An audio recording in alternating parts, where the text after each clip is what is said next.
10. Okay, 10 में थोड़ा MCQ गणा था આપણે.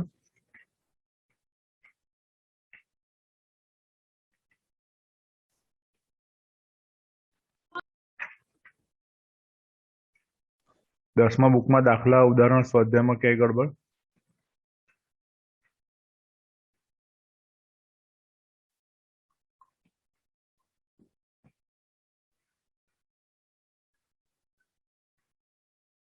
नहीं? ओके.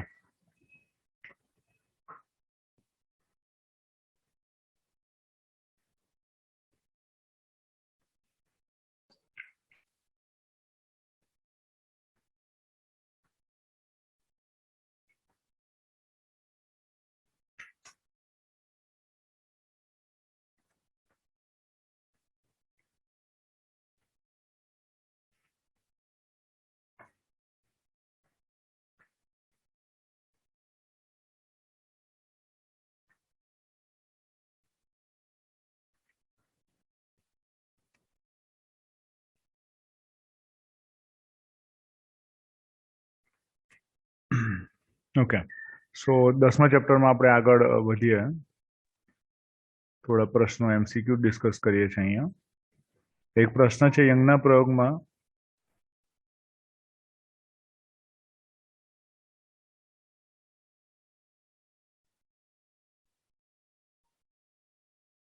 બે સ્લિટ વચ્ચેનું અંતર તરંગ લંબાઈ કરતા બમણું હોય.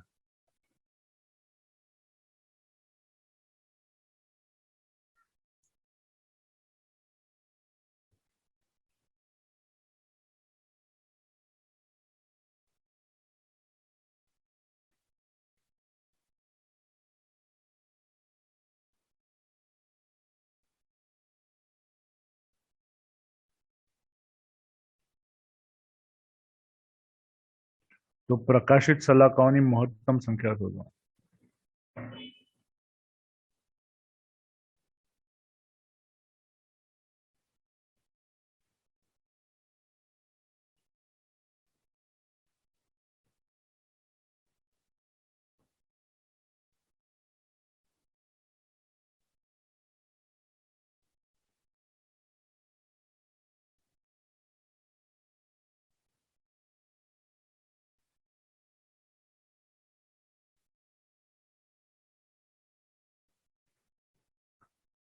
તો પ્રકાશિત સલાખાઓની મહત્તમ સંખ્યા કેવી રીતે શોધી શકાય?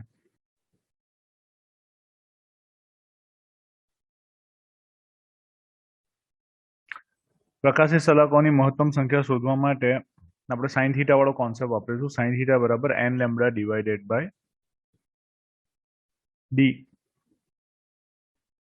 સાઇન થીટા બરાબર n lambda divided by d. અને આપણને ખબર છે કે સાઇન થીટાનું મહત્તમ મૂલ્ય 1 છે, એટલે less than or equals to 1 લખાય. અહીં આપણને કીધું છે કે બે સ્લિટ વચ્ચેનું અંતર d એ તરંગ લંબાઈ કરતા બમણું છે, એટલે 2 લેમ્બડા છે. કિંમત મૂકી દઈએ તો n lambda divided by 2 lambda less than or equals to 1. So lambda lambda જતા રહે તો n is less than or equals to 2 થાય. એનું મૂલ્ય 2 અથવા એના કરતા ઓછું છે,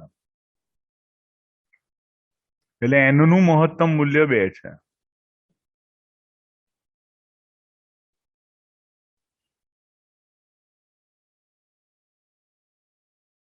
ધ્યાનથી સમજો, n એ સલાકાની સંખ્યા નથી, n એ સલાકાનો ક્રમ છે. હું શું બોલું સમજ પડે છે? n એ સલાકાનો ક્રમ છે, એ સલાકાની સંખ્યા નથી. અને એટલે સલાકાની સંખ્યા શું થશે? તો કે પ્રકાશિત સલાકા 0 ક્રમની હોય, 1 અને 2 ક્રમની હોય, અને એવી બે બાજુ હોય. મધ્યબિંદુની ડાબી બાજુ પણ હોય ને મધ્યબિંદુની જમણી બાજુ પણ હોય.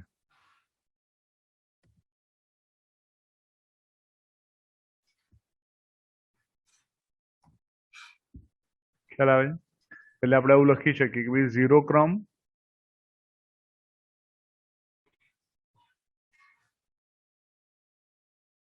0 1 2 અને 0 1 2. આમ ટોટલ કુલ જે સંખ્યા છે એ 5 થાય. 0 1 1 અને 2 1 એટલે ટોટલ 3 અને 1 અને 2 જમણી બાજુ.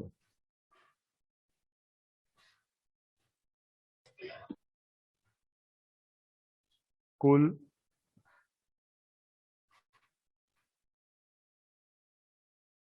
પ્રકાશિત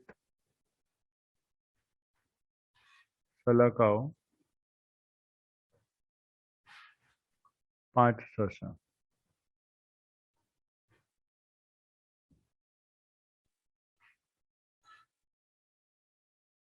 ખ્યાલ આવે છે? हाँ सर। ઓકે. તો આ કોન્સેપ્ટ ખાસ યાદ રાખજો કે આ રીતે આપણે સલાકાની સંખ્યા શોધી શકીએ. એને સાઈન થીટા સાથે સરખાઈને શોધી શકાય. યંગના પ્રયોગમાં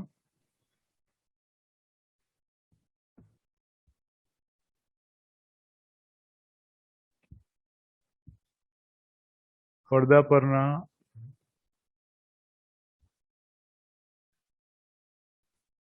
જે બિંદુએ પથ તફાવત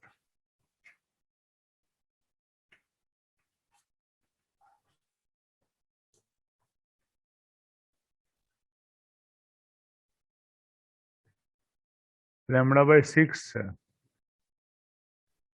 ત્યાં તીવ્રતા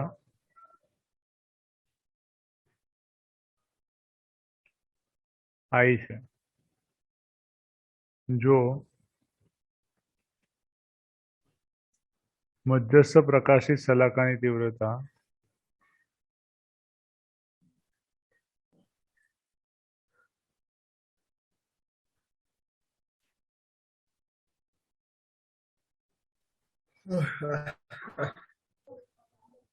Thank you.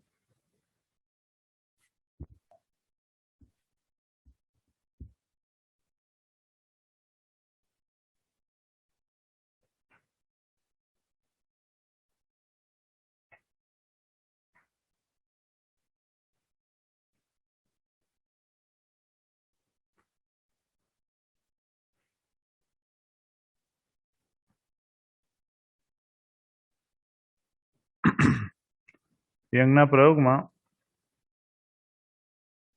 આપણી પાસે સૂત્ર છે તીવ્રતાનું I બરાબર I0 cos square K R2 minus R1 divided by 2.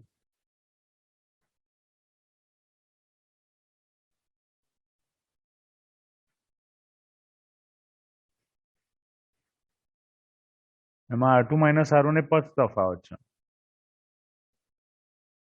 મને પથ તફાવતની જગ્યાએ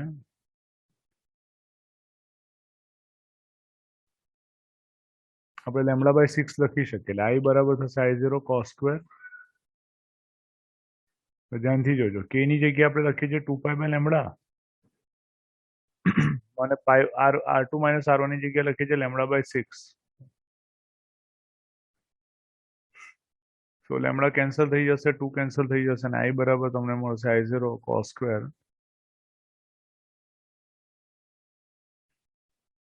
π/6 અને cos π/6 હશે √3/2 અને વર્ગ થશે 3I0/4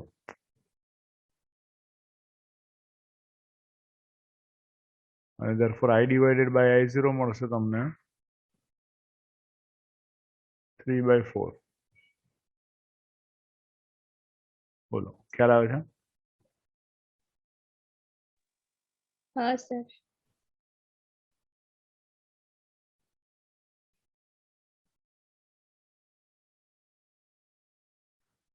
નેક્સ્ટ જોઈએ.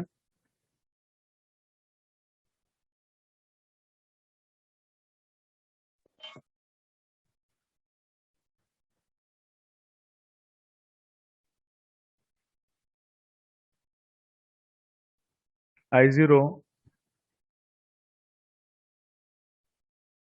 તીવ્રતાનું અધ્રુવીભૂત પ્રકાશ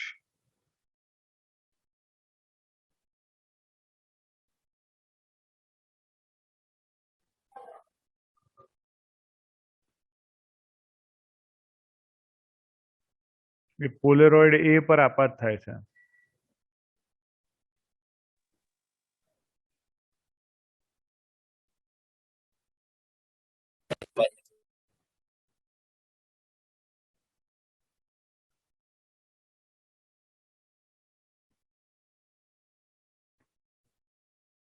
અને ત્યારબાદ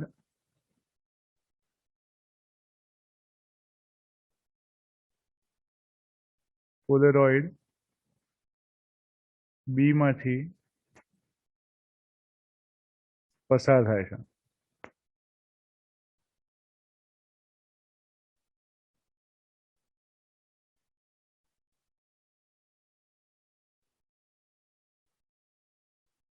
પોલેરોઇડ એ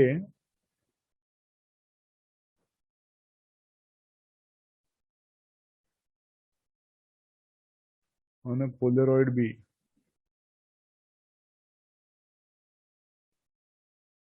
વચ્ચેનો ખૂણો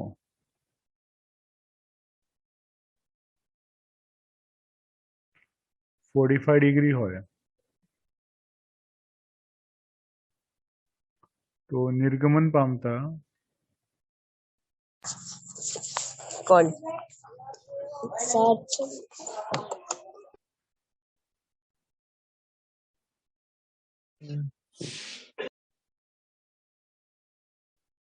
પ્રકાશની તીવ્રતા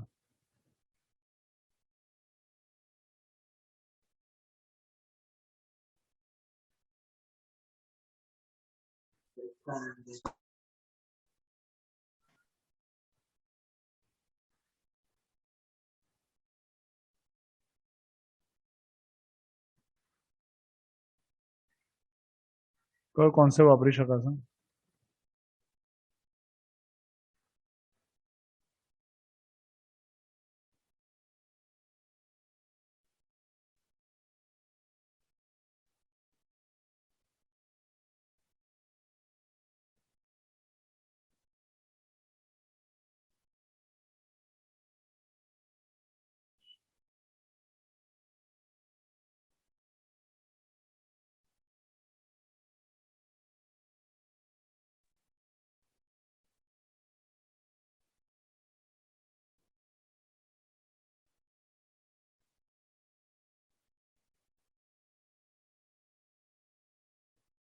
સૌથી પહેલા તો આપાત પ્રકાશ કયો છે એ પહેલા વિચારવાનું.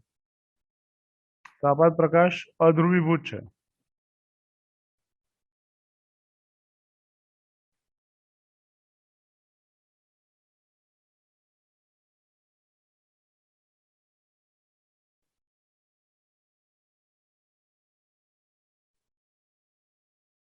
એટલે ફર્સ્ટ પોલેરોઇડ અને સેકન્ડ પોલેરોઇડ આવે તો લખું ખાલી ફર્સ્ટ અને સેકન્ડ વચ્ચેનું અંતર શું છે, મતલબ ખૂણો શું છે?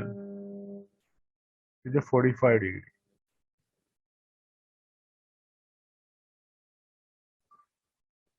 અને આપાત પ્રકાશ જે છે એ અધ્રુવીભૂત છે.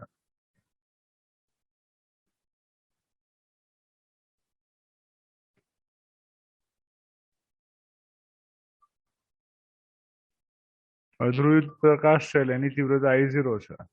1 માંથી જે નિર્ગમન પામશે પ્રકાશની તીવ્રતા કેટલી થઈ જશે? I0 divided by 2. યાદ આવે છે આપણે સાબિત કર્યું હતું કે જો આપાત પ્રકાશ અધ્રુવીભૂત હોય તો નિર્ગમન પ્રકાશની તીવ્રતા I0 ડિવાઇડેડ બાય 2 થશે. Clear?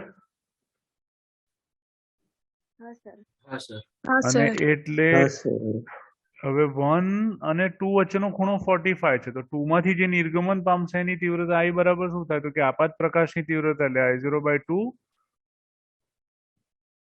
cos square 45 degree. And cos square 45 is 1 upon root 2. 1 upon root 2 square is 1 by 2. So I0 divided by 4.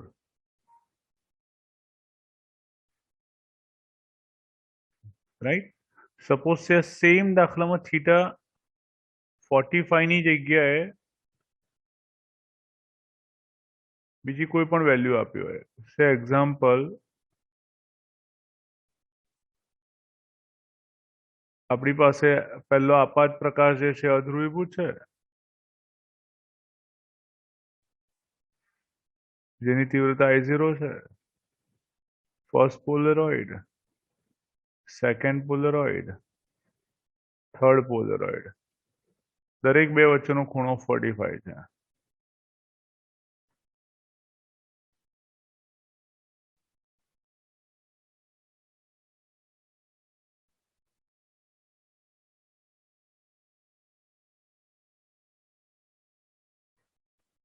ચાલો તીવ્રતા શું થશે બોલો?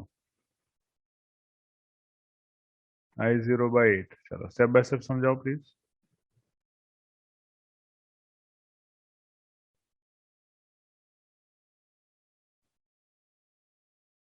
Very good. I0/2.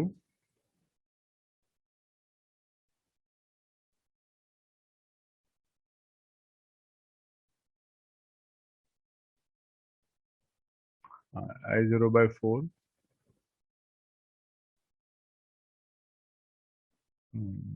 ગ્રેટ. અને અહીંયા જ ખૂણા બદલીને તમને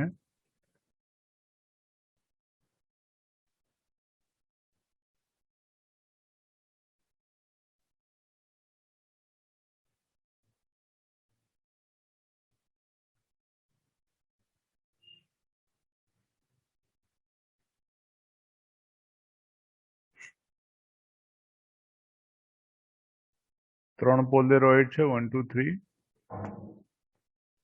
અધ્રુવીભૂત પ્રકાશ આપાત થાય છે.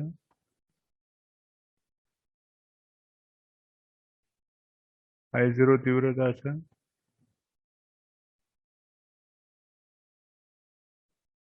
નો ખૂણો છે.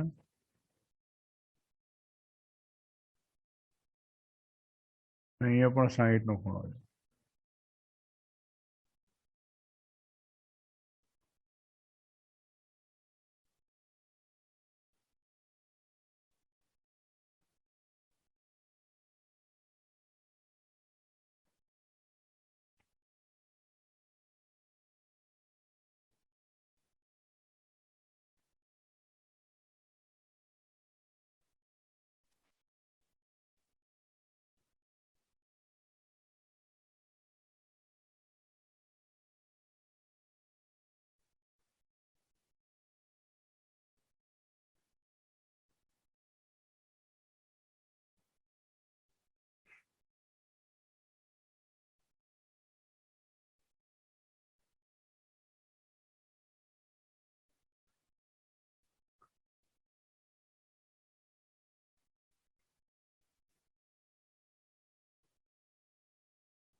બોલો.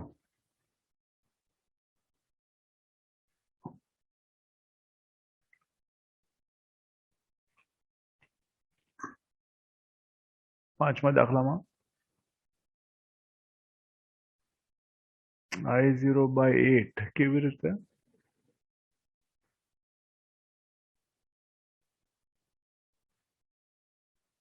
હા, પછી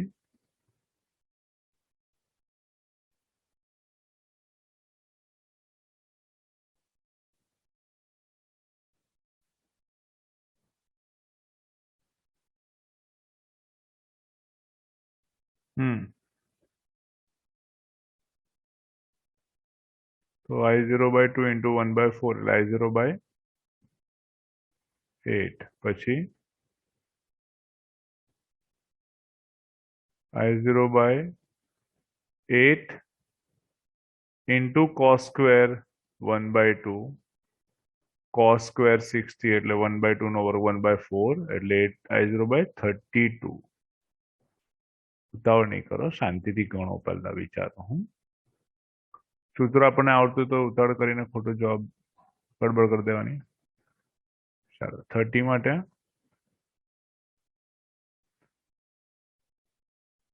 પહેલામાંથી I0/2, પછી બીજામાંથી નીકળશે ત્યારે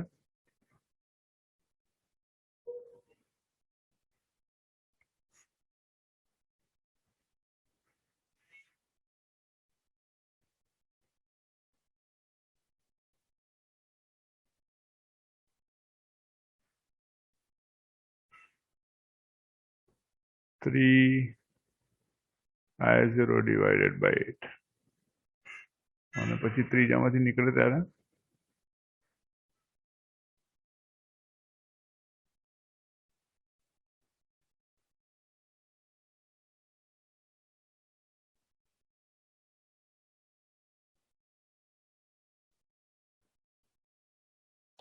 9I0 by 32. 9I0 by 32.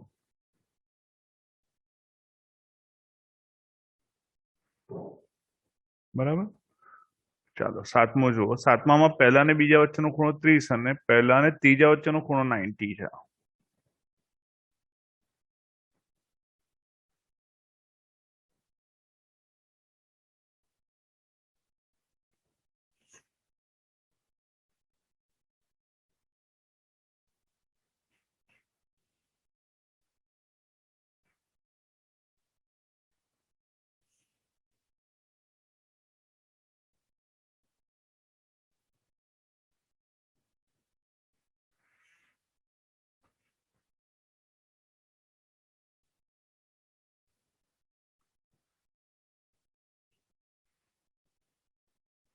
પહેલા માટે I0 બાય 2, બીજા માટે 30 એંગલ છે એટલે 3I0 ડિવાઇડેડ બાય 8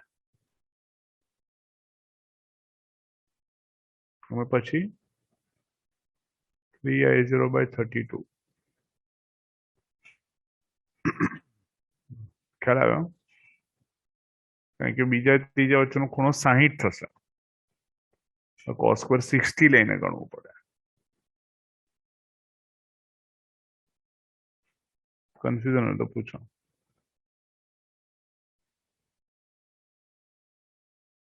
હા તો 1/2 જ થાય, એનો વર્ગ 1/4 થશે. કઈ જગ્યાએ બેટા? અહીંયા 3I0 બાય 8 ની જગ્યાએ કહો છો? એ તો 30 લેવાનું ને.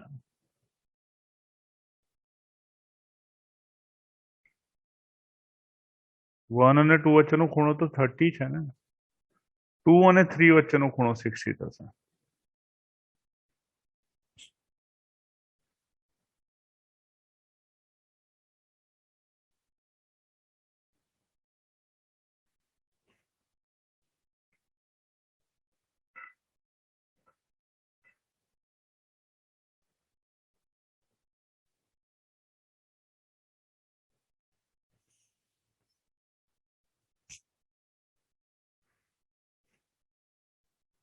ઓકે, નેક્સ્ટ જોઈએ.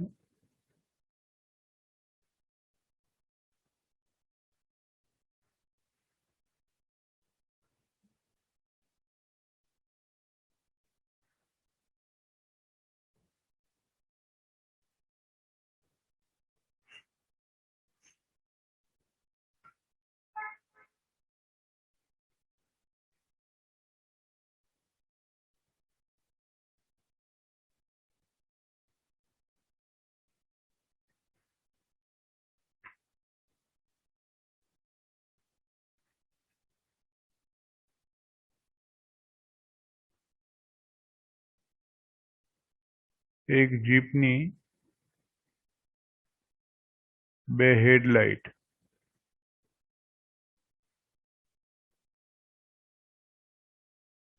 વચ્ચેનું અંતર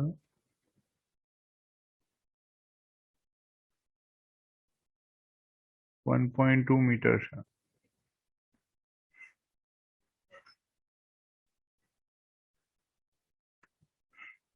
જો તેની સામે ઉભેલા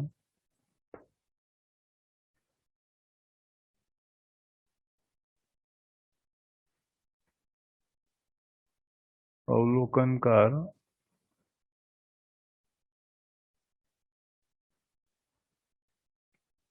ની આંખની કીકીનો અવલોકનકારની આંખની કીકીનો વ્યાસ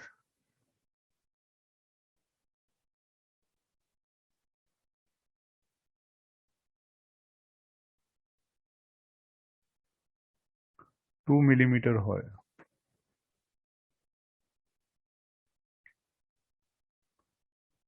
અને પ્રકાશની તરંગ લંબાઈ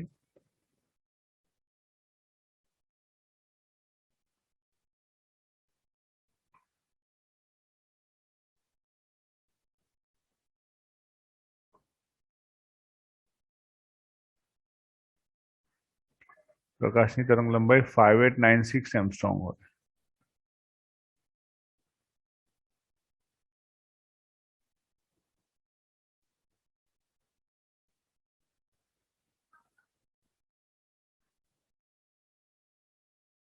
तो अवलोकनकार થી જીપ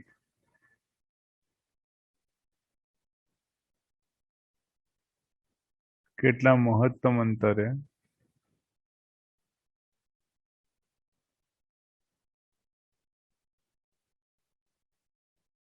હોવી જોઈએ?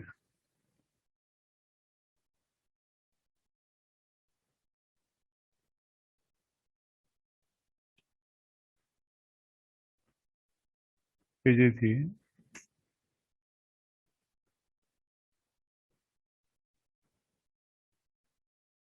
અવલોકનકાર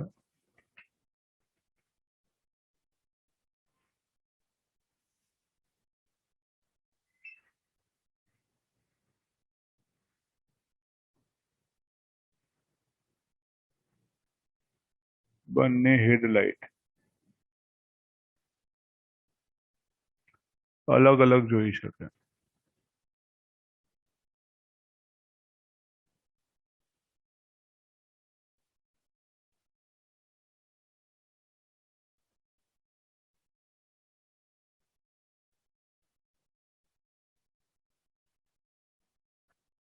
બે હેડલાઇટને અલગ અલગ જોવા માટે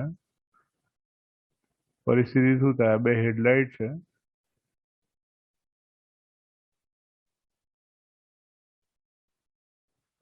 જે અવલોકનકર્તાની આંખ પાસે જે ખૂણો બનાવે છે એનું મિનિમમ મૂલ્ય આલ્ફા મિનિમમ બે હેડલાઇટ વચ્ચેનું અંતર x છે, જે 1.2 મીટર છે।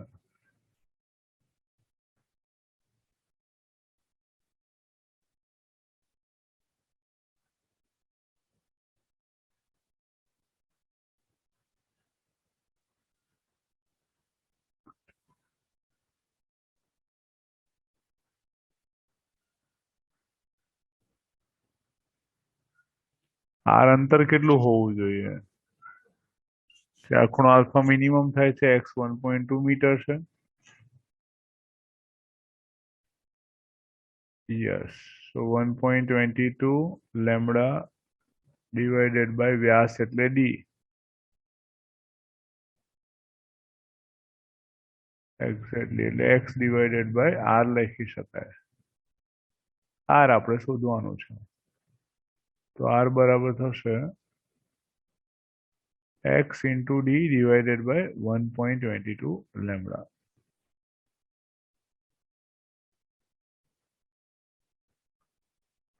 x નું મૂલ્ય 1.2 મીટર છે, d એટલે લેન્સનો વ્યાસ, ફીકીનો વ્યાસ જે 2 મિલીમીટર છે, 2 × 10⁻³ મીટર ડિવાઇડેડ બાય 1.22 લેમ્બડા। લેમ્બડાનું મૂલ્ય છે 5890 × 10⁻⁻⁰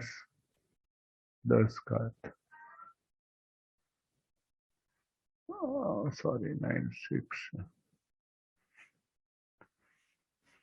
તો આ અંતર મળી જશે।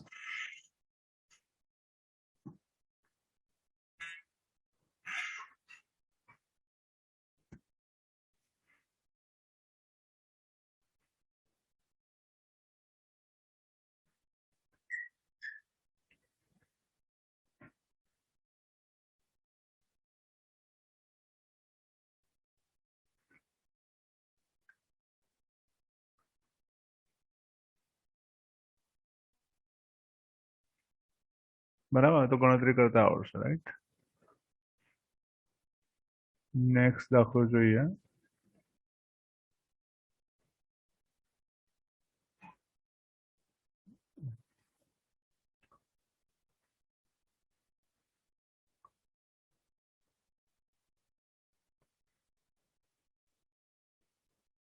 એક કાચ સ્લેબ છે જેની પર પ્રકાશ કિરણ આપાત થાય છે। આપાત પ્રકાશ કિરણ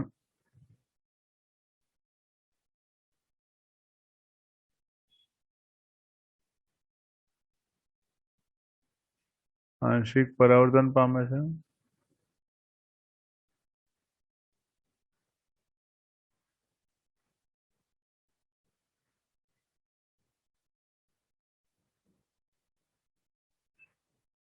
આંશિક વક્રીભવન પામે છે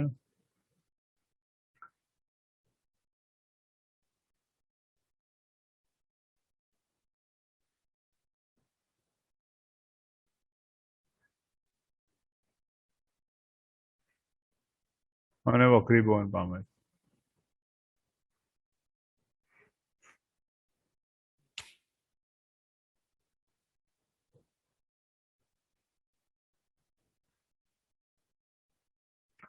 બરાબર, આ રીતે કઈક ઘટના થાય છે.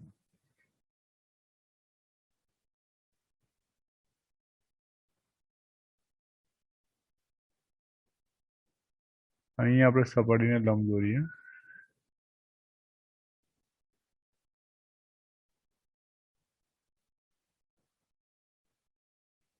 અહીં આપણે સપાટીને લંબ દોરીએ અને અહીં આપણે સપાટીને લંબ દોરીએ.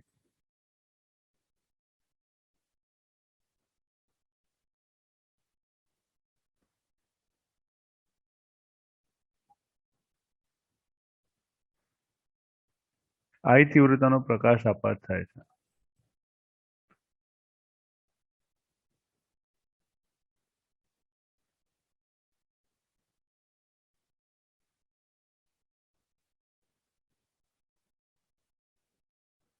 આપણે એવું લખી શકીએ કે આ બિંદુને એ નામ આપી દઈએ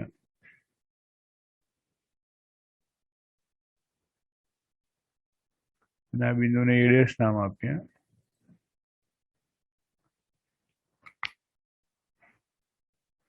આપાત પ્રકાશની તીવ્રતા I છે.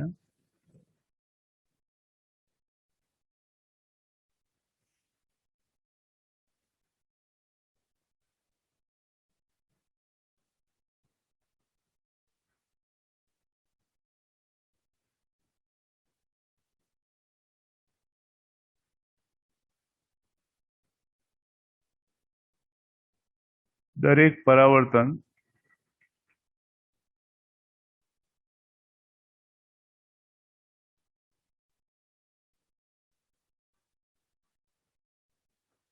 વખતે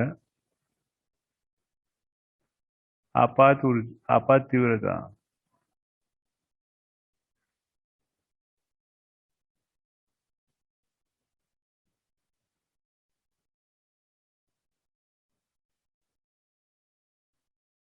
ની 25%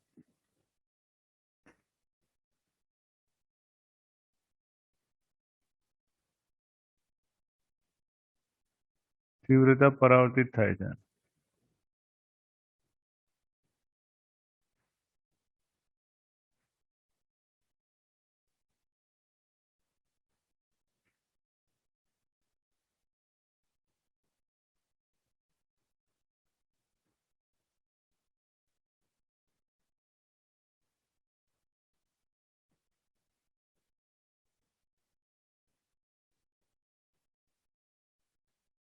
કિરણો AB અને A ડેશ B ડેશ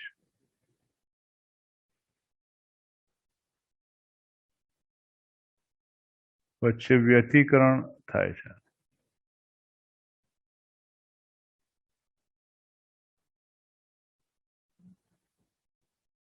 તો I maximum divided by I minimum શું હોય?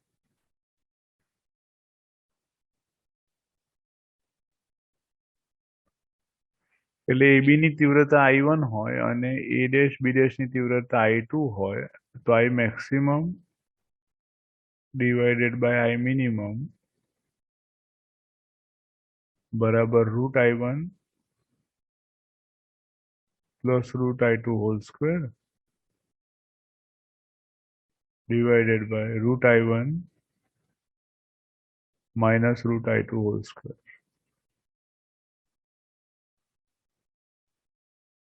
આવું થાય.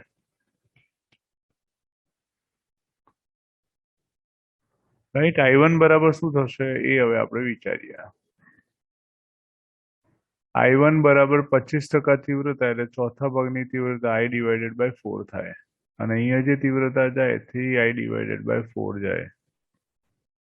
અહીંયા જે પહોંચે છે એમાંથી 3I ડિવાઇડેડ બાય 4 નો ચોથો ભાગ એટલે 3I ડિવાઇડેડ બાય 16 નું પરાવર્તન થાય છે અને એમાંથી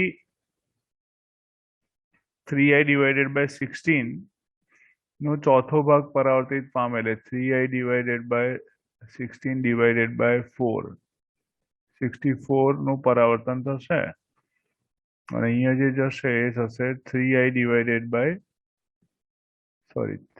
9I ડિવાઇડેડ બાય 64.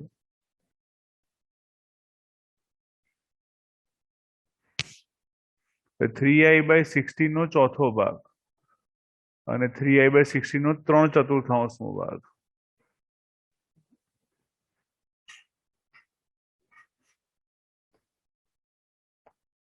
એટલે અહીંયા તમે કિંમત મૂકો તો I તો કોમન નીકળીને ઉડી જશે એટલે I1 ની જગ્યાએ તમે મૂકશો 1/4.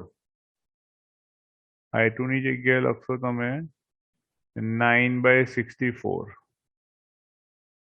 ડિવાઇડેડ બાય √1/4 માઇનસ √9/64 આખાનો વર્ગ. સો 1/4 એટલે 1/2 પ્લસ 3/4 ના સોરી 3/8 અને નીચે થશે 1/2 માઇનસ 3/8 આખાનો વર્ગ. એટલે છેદમાં જો 8 લઈ આવીએ ને આપણે તો 4 ને 3 7 ભાગ્યા 1 નો વર્ગ એટલે 49 ડિવાઇડેડ બાય 1 આન્સર આવે.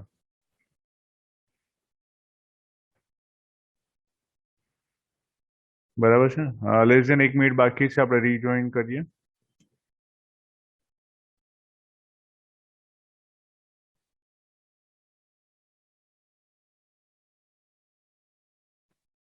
એમનો પ્રયોગ હવામાં કરવામાં આવે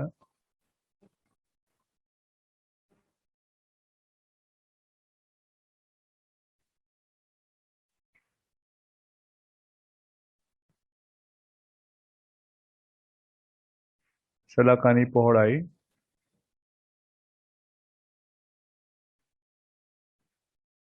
0.4 મિલીમીટર છે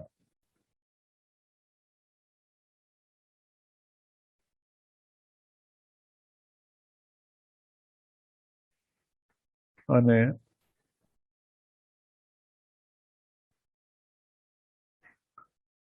જો યંગના પ્રયોગના સાધનને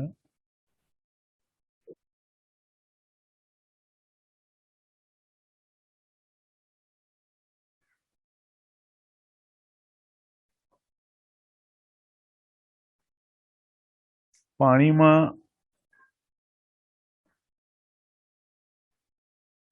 મૂકવામાં આવે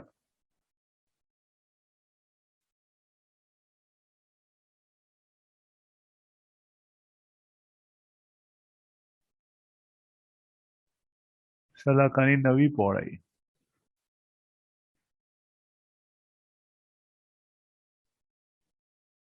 ખાલી જગ્યા થશે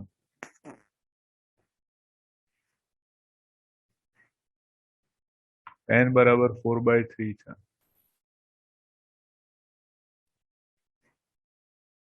n બરાબર 4/3 છે.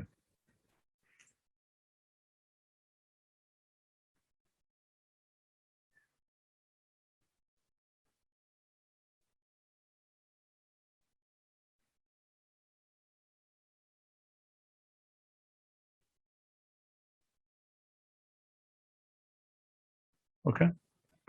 સો સલાકાની પહોળાઈનું સૂત્ર શું છે?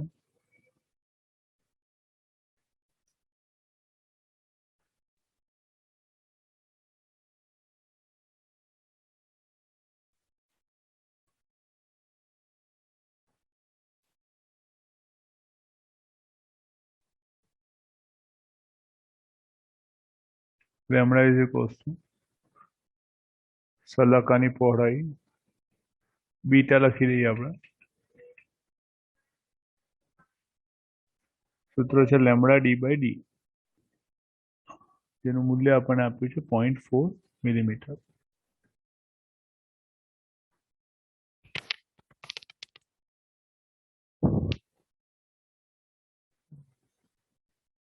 પાણીના માધ્યમમાં સલાકાની પહોળાઈ.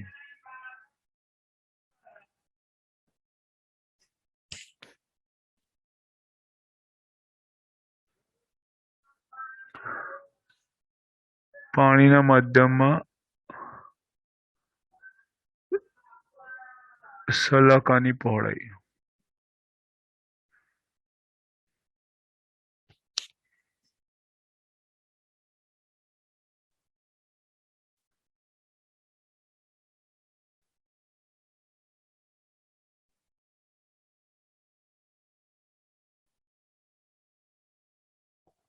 સલાકાની પહોળાઈ શું થશે?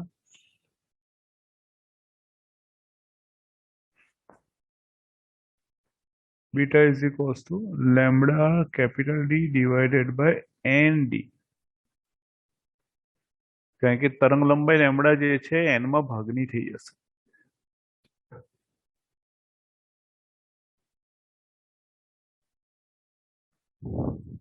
સો 0.4 ડિવાઇડેડ બાય 4/3. 3 ઉપર જાય એટલે બીટા બરાબર થશે 0.3 મિલીમીટર.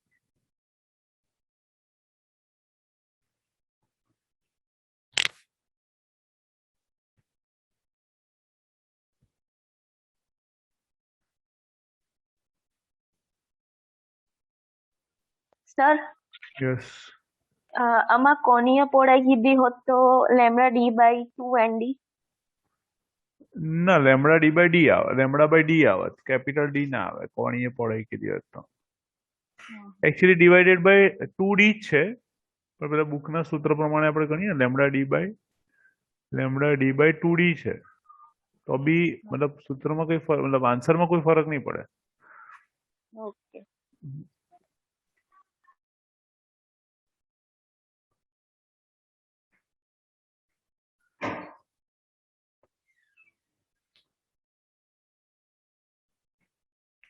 યંગના પ્રયોગમાં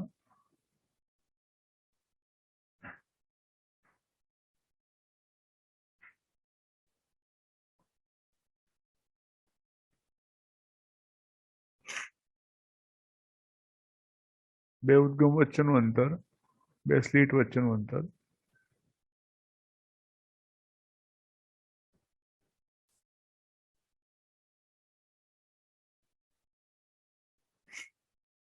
.9 મિલીમીટર.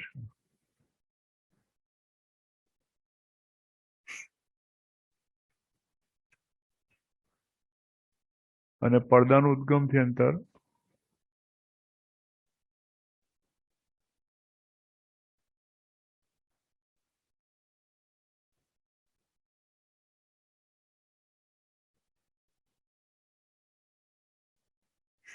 પડદાનું ઉદ્ગમથી અંતર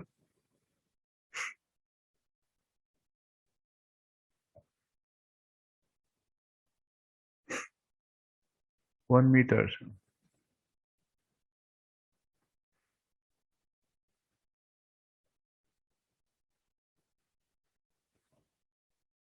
બીજી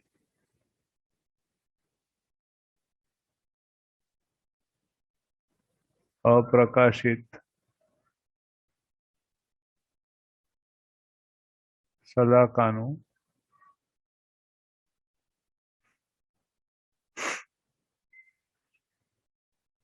મધ્યસ્થ પ્રકાશિત સલાકાથી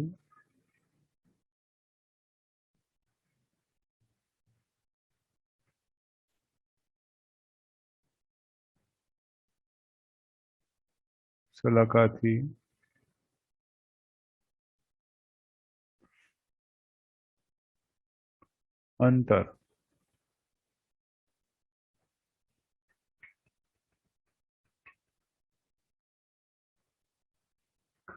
મધ્યસ્થ પ્રકાશિત સલાકાથી અંતર 1 મિલીમીટર હોય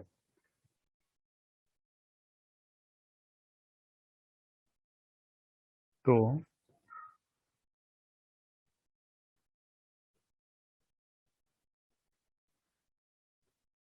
પ્રકાશની તરંગલંબાઈ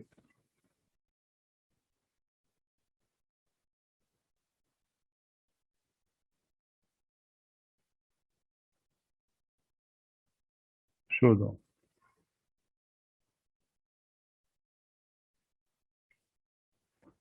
xn બરાબર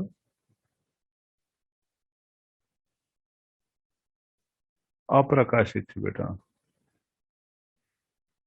2n + 1 2n - 1 lambda d/2d.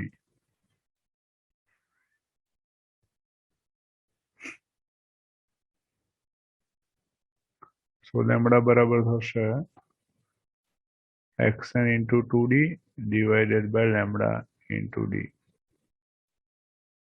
2n plus 2n minus 1. xn into 2d 2n minus 1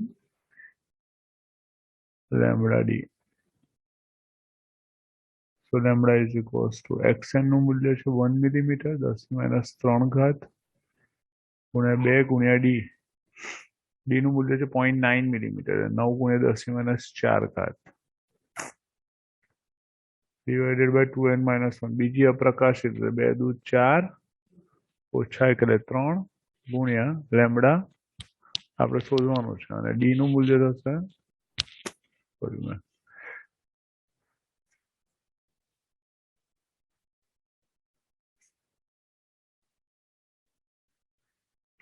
d આવશે ખાલી. d બરાબર છે 1 મીટર.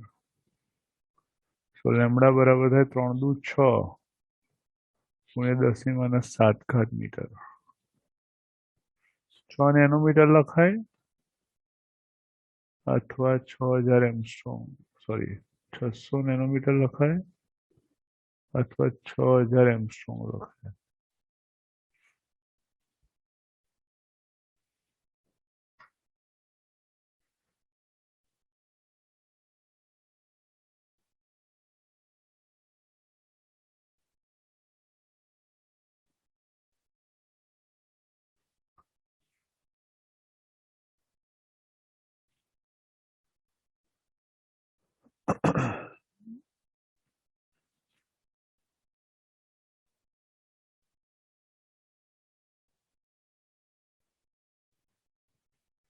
યંગના પ્રયોગમાં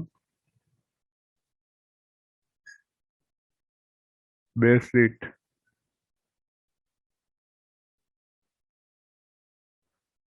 વચ્ચેનું અંતર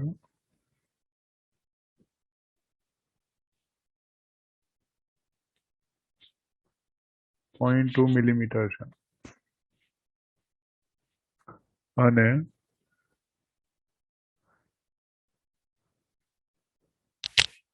સ્લિટ અને પડદા વચ્ચેનું અંતર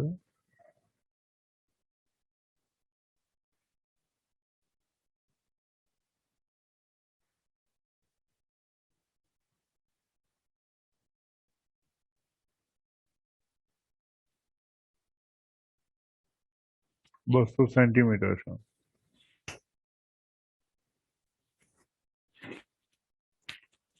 પ્રકાશની તરંગલંબાઈ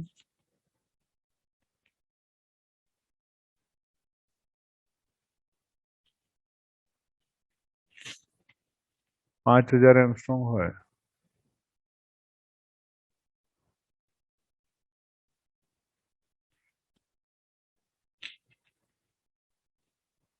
તો ત્રીજી પ્રકાશિત સલાખાનું અંતર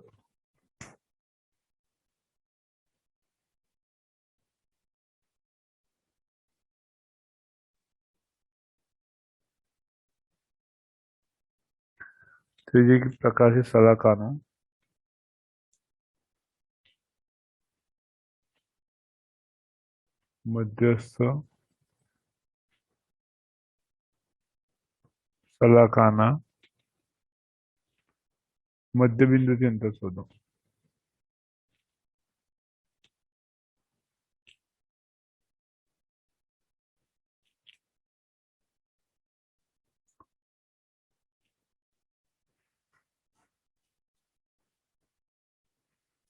અહીંયા આપ્યું છે 2 સ્લિટ વચ્ચેનું અંતર થઈ જશે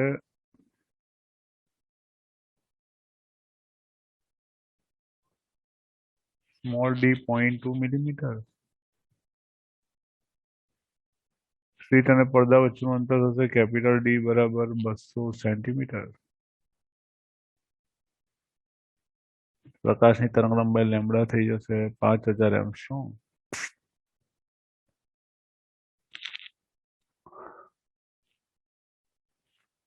ત્રીજી પ્રકાશી સલાકાનું મધ્યસ્થ સલાકાના મધ્ય બિંદુથી અંતર શોધો.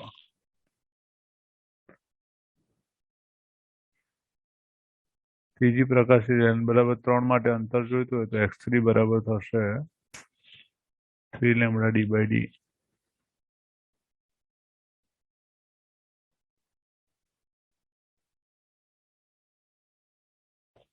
કેપિટલ ડી થશે 200 સેન્ટીમીટર એટલે 2 મીટર અને સ્મોલ ડી એટલે 2 ગુણ્યા 10⁻⁴.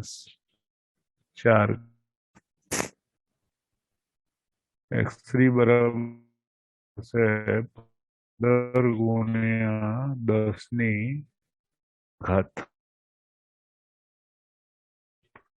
15 મિલીમીટર લખાય.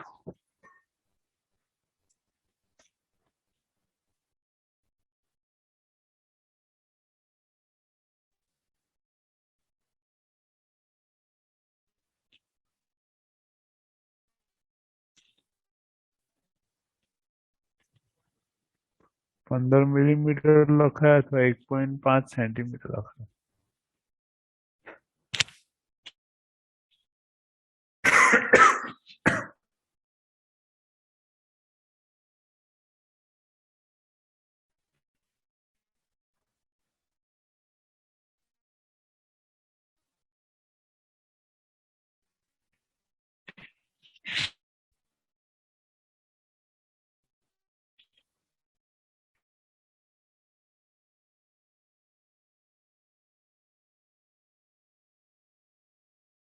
λ divided by d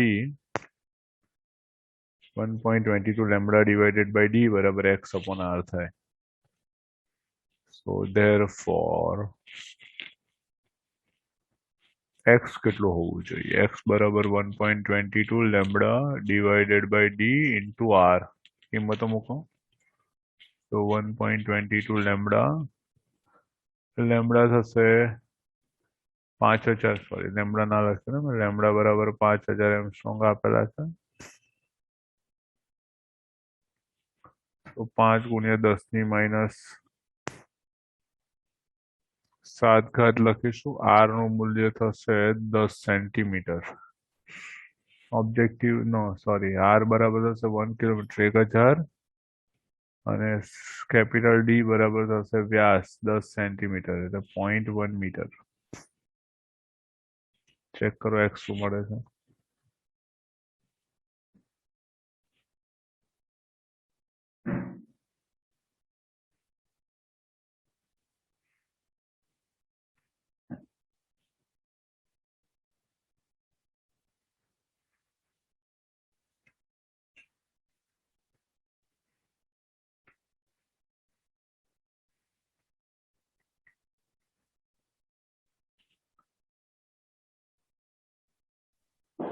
sir 6.1 millimetre મળે.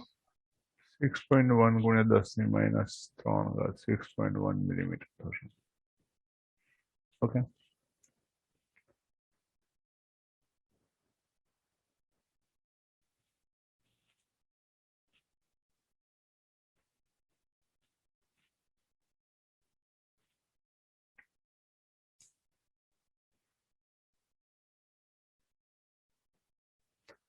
ઓકે, સો નેક્સ્ટ લેક્ચરમાં આપણે પરમાણુ ના થોડા દાખલા ગણીશું. ચેપ્ટર 11 પર જઈએ, એવું કરીએ. 11 અને 12 બરાબર. અને ચેપ્ટર 9 અને 10 માં ક્યાંય કન્ફ્યુઝન હોય તો પૂછજો, નહીં તો આપણે 11 અને 12 ના દાખલા ગણીશું આગળ. બીજા આવે MCQ. સર યસ બેટા. ઉદાહરણના છઠ્ઠા પાઠના એક દાખલામાં પ્રોબ્લેમ છે તો એ કાલે કરાવજો ને. કયો છે બોલો ને. હા, એટલે કાલે લેક્ચરમાં મને યાદ કરાવજો ને પહેલા જ, તો હું પહેલા એ કરાવી દઈશ પછી. હા ચોક્કસ. હા ને. હમ. ઓકે.